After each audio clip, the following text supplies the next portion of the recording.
নামটা যেমনি শুনলেন সাথে সাথে অন্তরে ভয় জেগে গেল। একটু চিল্লাই বলি সুবহানাল্লাহ। খারাপ কাজ করতে গিয়ে আল্লাহর নামটা স্মরণ করলেন, তওবা করিয়া যেন চলে গেলেন। ওই লোকটা পাহাড়ের নিচে দাবা ছিল, আল্লাহকে বললেন, আল্লাহ গো, ও রব্বুল আলামিন, ও মাওলা, আমি এই খারাপ কাজটা করতে গিয়ে তোমার নামটা স্মরণ করে তওবা করে ফিরে এসেছি। আল্লাহ শুধু ওটুকুই করেছে, মাওলা তোর যদি পছন্দ হয় তাহলে মহাবিপদ থেকে তুমি ছাড়া আমার জানের হেফাজত করবেওয়ালা আর পৃথিবীতে কেউ নাই। আল্লাহ তুমি আমার জানের হেফাজত করে নাও।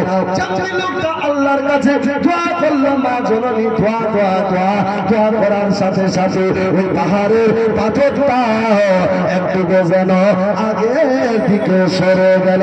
একটু জোরে বলি সুবহানাল্লাহ। শুধু একজনের দোয়া একটু সরে গেল, এতটা সরেছে বাবা নিঃশ্বাস নিতে পারে, মাথা বের করতে পারে না। আল্লাহু আকবার। দ্বিতীয় লোকটা দোয়া করলেন, মাওলা আমি মনে মনে মনে একটা কাজ করেছি, তোমার যদি পছন্দ হয় ফটো হিস্ট্রি করতে গেলে কোন সময় লাগবে, আল্লাহ আমি একটা কাজ করেছি। দ্বিতীয় ব্যক্তি বললেন, আল্লাহ আমি ওই কাজটা করেছি, যদি তোমার পছন্দ হয় আল্লাহ তুমি পাহাড়ের পাথরটাকে সরিয়ে দাও। দ্বিতীয় ব্যক্তির দোয়া কবুল হয়ে গেল, পাথরটা আরেকটু সরে গেল, তার মাথা বের হয় কিন্তু দেহ বের হয় না। ও মুসলমান ভাইরা বন্ধুরা, যেমনি বের হয় না, তৃতীয় ব্যক্তিকে বলতে লাগলো,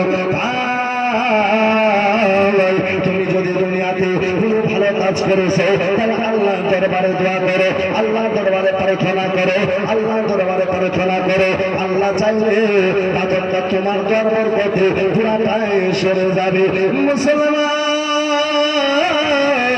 দ্বিতীয় ব্যক্তি যেন আল্লাহর কাছে বলতে লাগলো, মাওলা আমি দুনিয়াতে কোনো ভালো কাজ করিনি, শুধু একটাই কাজ করেছি, আমার জনম দুঃখিনী মা ছিলেন না, মা আমার চলতে পারতো না, মা আমার বলতে পারতো না, মা আমার ঠিকভাবে খেতে পারতো না, মা আমার চোখে দেখতে পেত না, মা আমার নিজে গোসল করতে পারতো না। আমি ভালো করে মাকে গোসল দিই, আমি সুন্দর করে মাকে খাওয়াই দিই, কিন্তু গরিবী অবস্থা একদিন আমি কাজে চলে গেলাম। কাজে যাওয়ার পর রাত 10টা বেজে গেল, যাওয়ার পরে আমি বাড়ি আসলাম, দেখতেছি আমি যেন মা, আমার মা আর বাইরে নাই, মা আমার বিছানায় ঘুমিয়ে গেছে। মনে মনে চিন্তা করলাম, আল্লাহ মা খেয়েছে কি না খেয়েছে, মা তো এমনি ঘুমিয়ে গেছে, মা মনে হয় ঘুমিয়ে গেছে।